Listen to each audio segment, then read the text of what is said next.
Hello everyone, it's the Historical Gamer once again, and today I'm returning to Ultimate General Civil War. I know yesterday I posted a video saying, hey, maybe I'd be taking a break, guys, but I decided, hey, why not keep playing through Ultimate General Civil War? I think this is kind of my break of sorts. I'm not delving too far into the history or the research or the details. I'm just kind of playing a game that I really enjoy and just kind of taking it casually. And I hope you guys still enjoy the content because I know I really, this is the kind of game that I enjoy just to kind of try and play through for the challenge. When we last left off, we had recently won the Battle of Crampton's Gap. We still have the Battle of South Mountain, and then we've got the Battle of Antietam following it. If you remember, after our last video, we had just purchased three new infantry brigades and had increased the size of one of our artillery regiments, which means that we're starting to build up the Third Corps for the Battle of Antietam. But this next Battle of South Mountain is going to be really important. We've got a crack First Corps with all rifle-armed troops.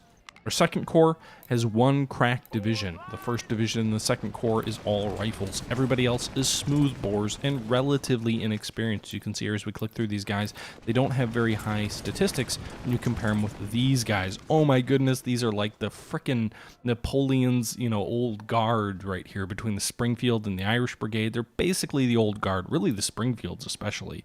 The Iron Brigade, not as much, but still there. And Crocker's Brigade, a little bit less, but still very effective. And then things fall off dramatically when you click through the rest of these units. Second Corps, again, not terribly experienced, although they've been gaining experience of late because we've been using them in pretty much all of our battles. The only downside is rather than using any veteran replacements, we've been exclusively using rookie replacements, so we've had more money to field a Third Corps, which is also all rookies. We haven't yet fought a battle with these guys. You can see these guys are all green as hell. So we have one pretty experienced corps. The second and third division aren't anything to be, excited about. These guys, have they even fought a battle? If I go up here and click on these guys? Oh, no, cancel. Don't want to do that. That's what I meant to click. Yeah, some of these guys haven't even fought a battle yet.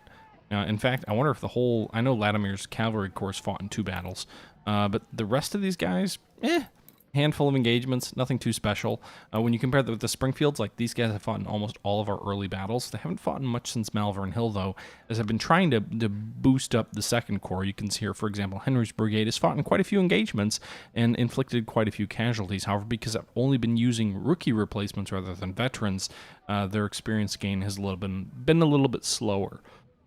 That's necessary, however, in order to continue filling out the Third Corps, which by the time we get to Antietam, we really need to fill this corps out. I would like to use more of my kind of perks between winning battles on things like politics or on things like army organization. The problem with army organization is it allows me to build my corps larger. I don't really have any manpower to build a larger corps. I don't have enough men, I don't have enough weapons, I don't have enough money. So I think politics is really the way to go. You can see here, if we were to fight Antietam today, we could have a very strong attack on the left and center, but our right would be very weak. So the hope is that the Battle of South Mountain, which is the next and final minor engagement before the Battle of Antietam, will allow us to win the Battle of Antietam, or not win the Battle of Antietam, but allow us to build out that Third Corps before the Battle of Antietam occurs.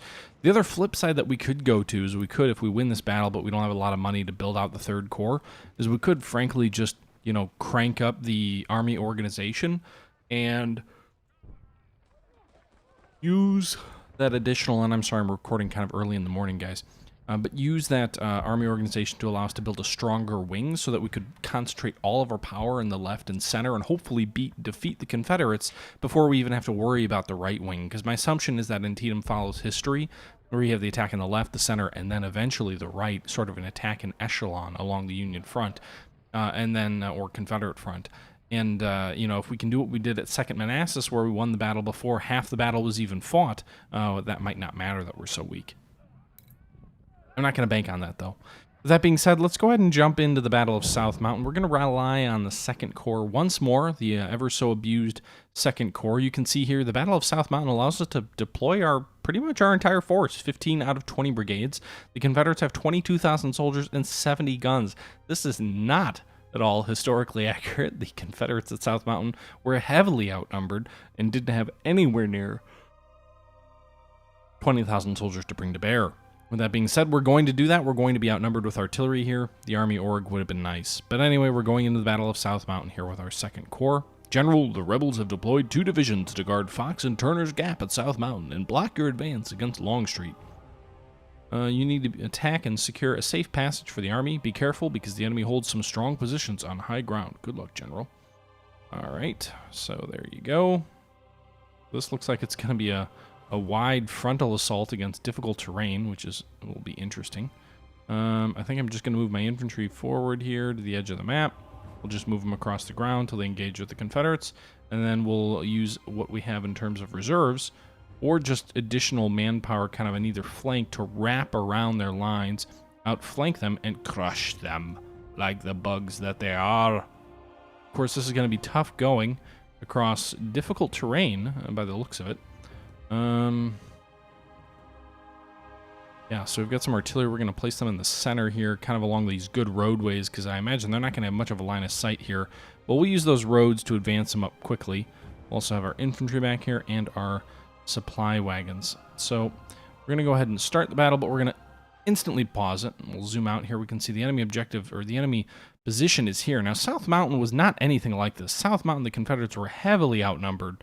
And they were lucky to hold on as long as they were. It was just because the Union didn't commit anywhere near as many forces to the battle as they had available at their disposal. Additionally, South Mountain was not a very friendly environment for the Confederates in terms of terrain. Yes, there was a lot of forest and hills around, but the Confederates were, I mean, they had some stone walls that were behind, but at the end of the day, it wasn't anything like, well, maybe it was like this, but I really don't think it was. So we're going to go ahead and try and kind of outflank them. We'll get our troops going here. We'll move our artillery up into this open area to hopefully have some good lines of fire. And we'll leave the 1 brigade of infantry back to have a better sense of where these guys are going to be. And we've got about 3 hours here. Our last battle we won in less than that time. I'm not going to try and run these guys because that'll probably result in them just getting exhausted for no cause.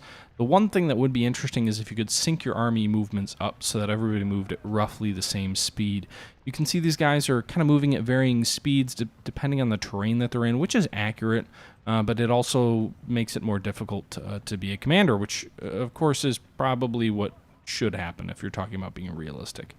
Looks like these guys are taking a while to get going, probably just because they've got to mount their guns up. It would be interesting if you could start your artillery in kind of limbered fashion, although for whatever reason these guys aren't moving, and I gave them the orders to, so we'll see here. You can see we're under artillery fire. One of our batteries already took 1 casualty. Our infantry looks like they've taken 6, and again, that's you know, it is what it is. Alright, so we'll get these guys into this terrain here. The enemy looks to be somewhat in the open, which is kind of interesting.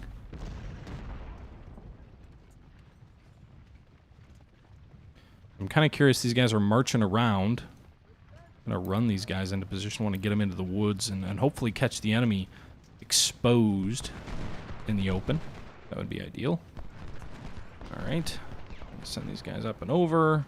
Looks like the enemy have positions. You can see these little eyeballs indicate that they're spotting positions, if you will, or, you know, they can see great distance from here.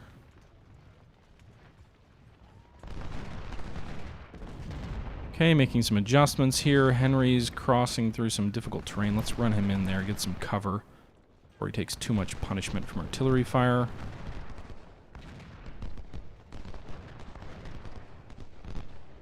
Alright, he'll get back into some cover. I mean, Hector, kind of the hero of the last battle, is coming up over his flank. Wow! Wow, he just got obliterated. Ooh, that was a tough little engagement there. Fortunately, he's not really at a critical point of our line. Why are you guys still moving forward? Get back into that terrain. I don't want you charging for it. Oh, fuck. I guess you will. Artillery, stay back. What the fuck are you guys doing? Alright, so this other battery needs to get up there. And there's some enemy troops up here as well. Rhodes Brigades, Evans Brigade. Wow. I didn't expect these guys to quite be here. Alright, so some difficult terrain that they've got to move across. The guys in the middle are actually in decent shape.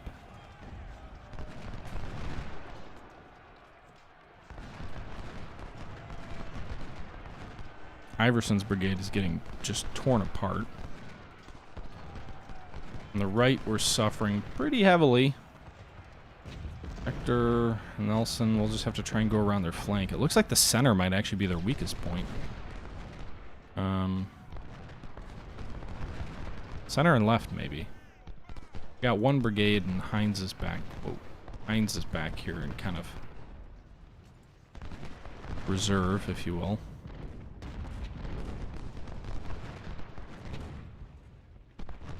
Hector's getting hit by canister, but he's in really good cover. But he won't suffer too much. Of course, neither will the artillery that's shooting at him. And we'll just kind of move our infantry across the open here. Iverson pulling back. Our own artillery is firing effectively, but not quite where I'd like it to be. Alright, so stop with the... Alright, so the enemy's got a long, straight position here in the open, relatively in the open. We've kind of dispersed our forces. Alright, charge those guys, attack those guns in the open. Meanwhile, get up here. Iverson 2. How's our flank going? Webb has driven back some artillery on the Confederate flank. Nelson's got to come up to support. Shoot a volley into him. Alright, there you go. Nice. Okay, so Hector's brigade on the right. I've got 2 Hectors, by the way. That's an interesting scenario. But we've got a couple of brigades kind of in the open here, dueling it out. We've got brigades on the flank are in heavy cover, losing less in terms of casualties. Brigades in the center, losing more in terms of casualties, fighting it out in kind of a slugfest. And again, this isn't quite the experience I was hoping for. You know, I was hoping that we wouldn't quite be taking so many casualties in some of these brigades.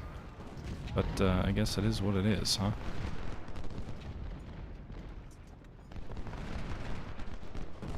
Nice little smoke clouds on both sides as brigades are volleying away. Alright, Drayton's retreating.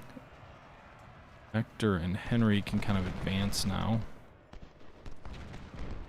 Trying to charge Drayton with Baxter. He's got if he can get into melee range, he's got a 2-to-1 advantage in terms of manpower. So that should tell. Again, my goal with these battles is not to slug it out in the way that we are here, but rather to kind of win quickly. That'd be my end goal.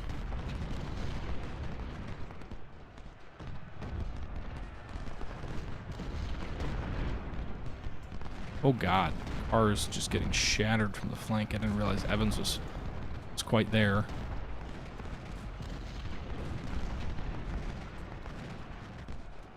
I'll bring some ammunition up, bring myself up, hopefully to stabilize the situation here.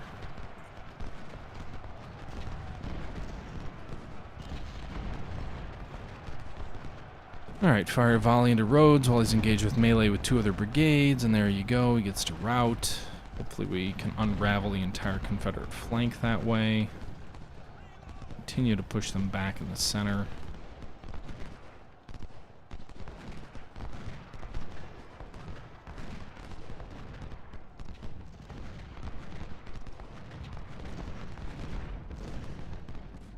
God damn it, there's another brigade back here? These guys are very difficult to flank.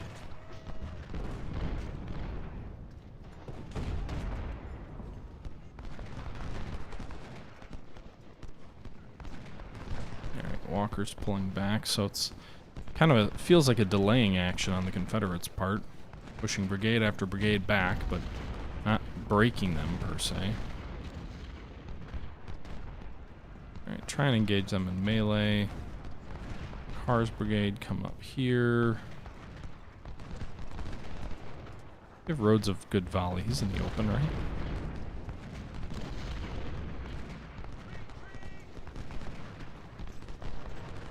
Eugh. Nelson gave him a good volley. Now he's out of range, it looks like.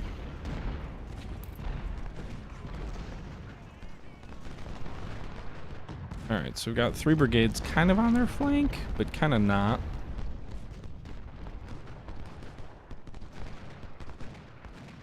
car. Come up there.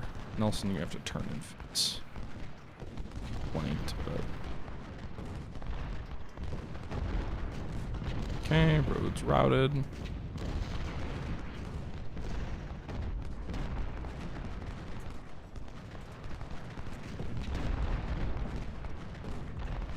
Alright, so car's kind of refreshed. Meanwhile, numerous enemies here. We've got to continue pushing back to try and have any hope of winning this thing in time. We've got about an hour and a half left, which really isn't much time. Just broken. It looks like one of these brigades is running for good. Anderson's pulling back. Great.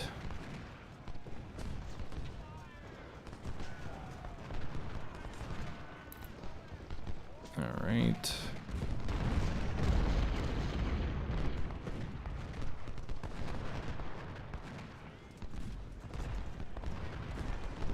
I'm hoping we've captured some artillery pieces in this battle. Taking, again, I've already kind of said it, but taking much heavier casualties than I would have liked. Trying to go up and around their flank.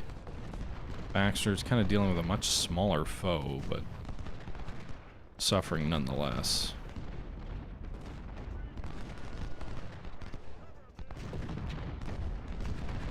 A lot of men getting flanked. Alright, artillery, come on up. Oh wow, that battery's 400 casualties. Nice.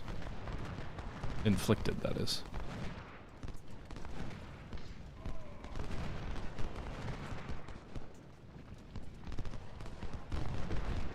One enemy brigade somehow retreated into our rear. That's one thing this game needs to work on.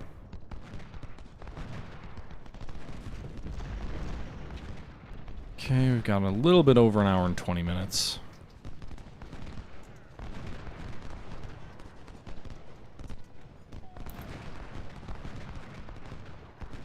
Alright. Hector, of course, is going to retreat, faced with 3 or 4 brigades to his lone brigade. So we're going to have to kind of not break. Well, maybe we do need to break the center. We're having much more effect on his other flank, on his left, our right, with Webb coming up and over. Got a little bit over an hour left. Got a bit of artillery there, too. Looks like his artillery's reforming a bit, so hopefully we can just put a volley into him there.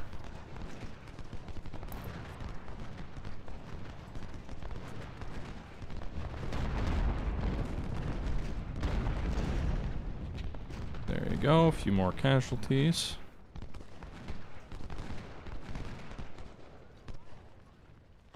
Alright, so let's advance more aggressively now that Colquitt is falling back. Emerson, Hector, you'll cover the flank. We're not going to bother trying to assault these guys' center. 400, almost 500 casualties to 18 of your own. Very good artillery battery. Alright, let's get on the run. So you guys have banked a little bit of conditioning, so we'll get you guys moving forward. Ooh, Iverson, get into some woods or terrain or something. Ah, you're getting blown apart!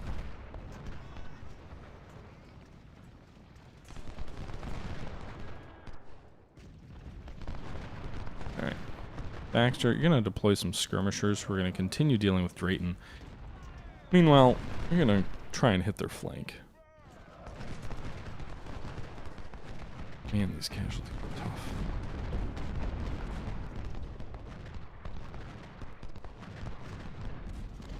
Closing in on the objective here.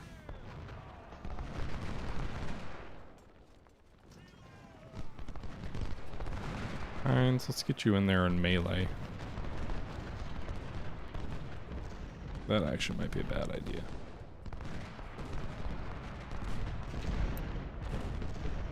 Halt! Just shoot at him. You need to melee. Maybe Garnett will just die. Which, I don't know if that was Jackson, but some general just looked like he died. The name vanished, I think. Alright, so we're kind of rolling up their flank.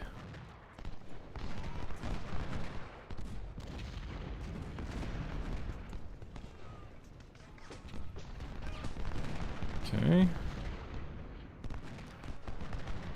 Alright. Feels like we've probably lost about a quarter of our soldiers, which is not ideal, especially if we're trying to build our force up before the Battle of Antietam. This battle has turned far bloodier than I would have hoped. What do we have in the back here? Some supply wagons. And our own cowardly General Gibbon. Alright, 50 minutes left.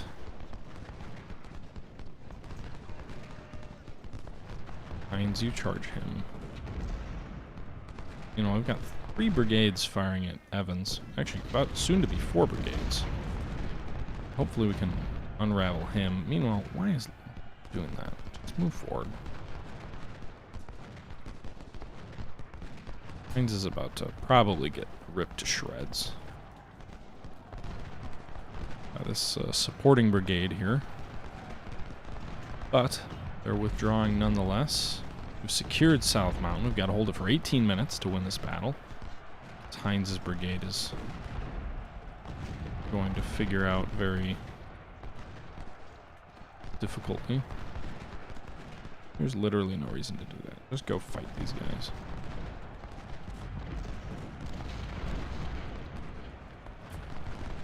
Confederates secure South Mountain. Alright, well, we're back to this.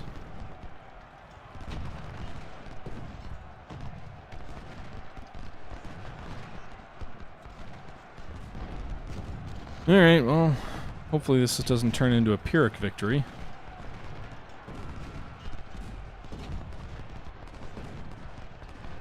Ripley's brigade pushed us back, and now Ripley's being targeted by multiple enemy brigades.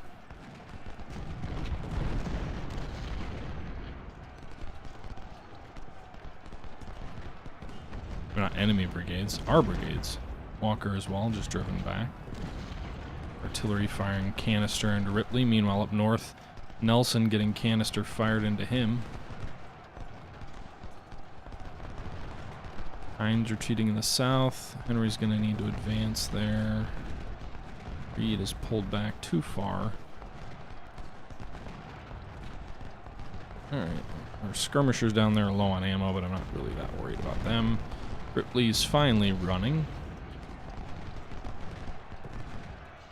There you go, as we just decimate his brigade.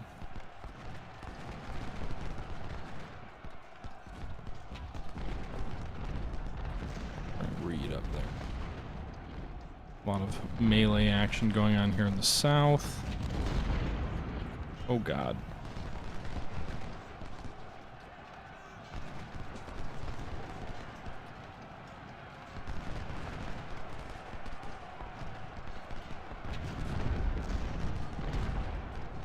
Move these guys up here, move Waterman down here, move Reed over here, everybody on the double. Move some artillery up to try and hold this position. Iverson up. We've only got 20 minutes left, so we've got to use it wisely. Our artillery's quickly being vanquished. Our flank is starting to cave in, but if we can get these guys into good defensive position around this objective point, maybe, just maybe, and secure the objective and hold on. You can see here it's now in our possession here.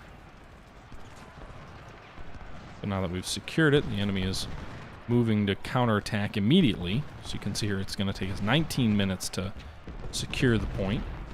But they're moving in to melee us. Melee Stark's brigade, anyway. He's flanked. And he's pulling back, and the Confederates immediately secure this objective right back.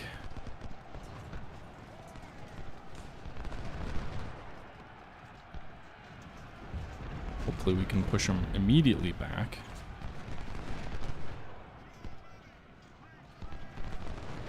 You can see both sides are retreating now.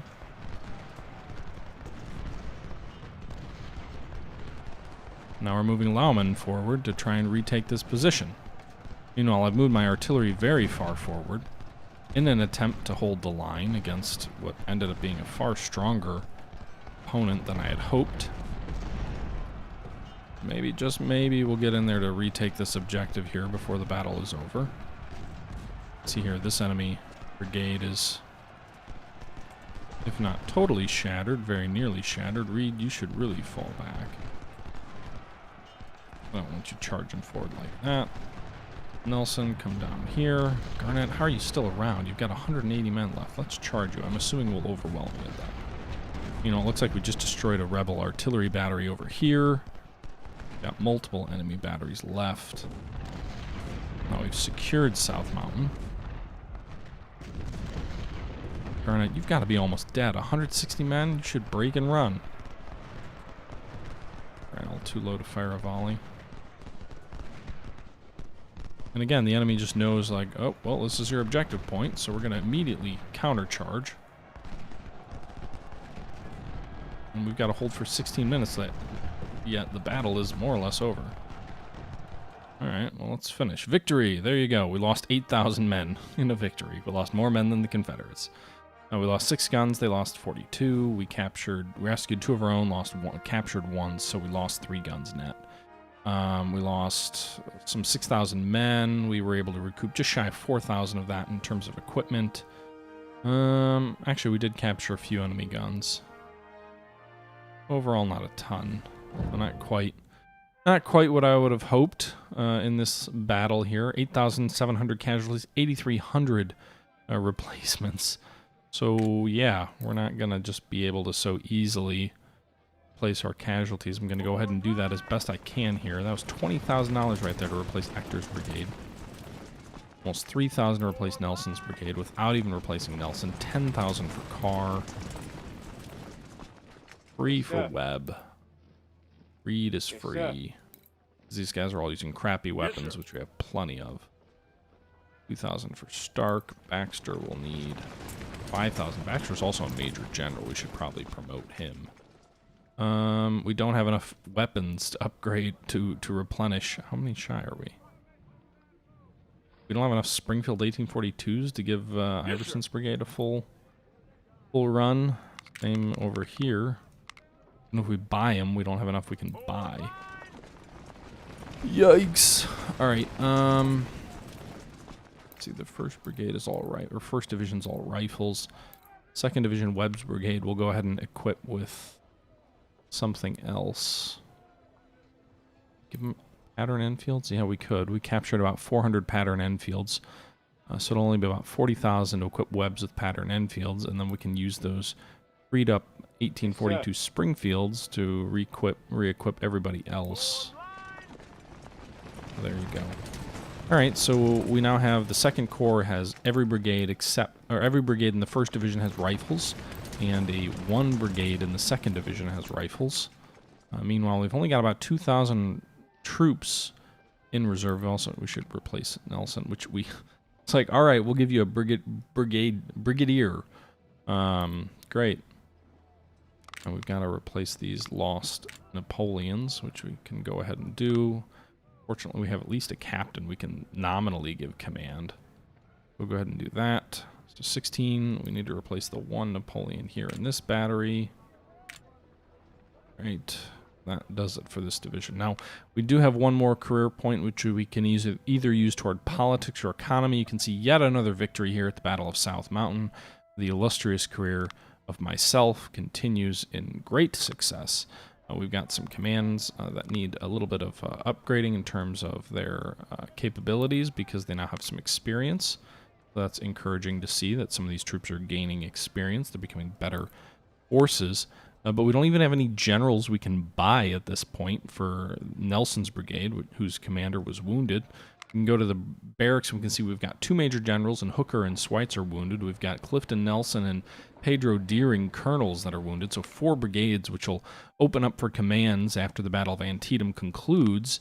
The 3rd Corps needs a little bit of filling out. We really don't have any manpower for that. We've got 75 points here, a 9 morale boost. Additionally, we certainly have some capital to spend. We've got 55 reputation we can spend. We've got 75 total. If we were to lose the Battle of Antietam, what do we lose? We lose 40 reputation. So that means we've got 35 we can spend, where if we lose the battle, we still keep our job.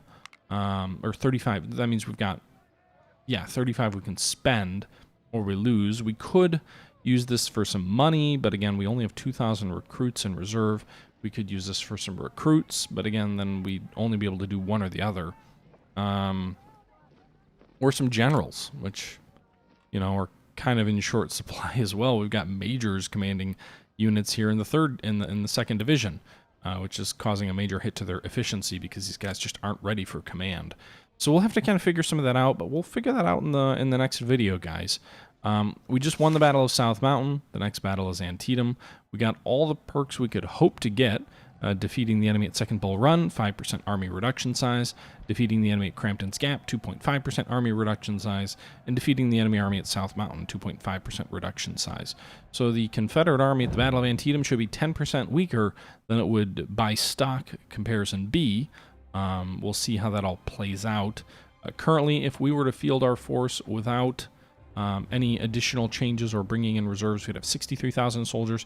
Intelligence is saying the enemy only has 35,000. I don't know if I believe that, but we'll find out. They do appear to be in a very strong position. I think I'd probably want to put my first corps in the center because this is more open terrain where we're probably more likely to have some success.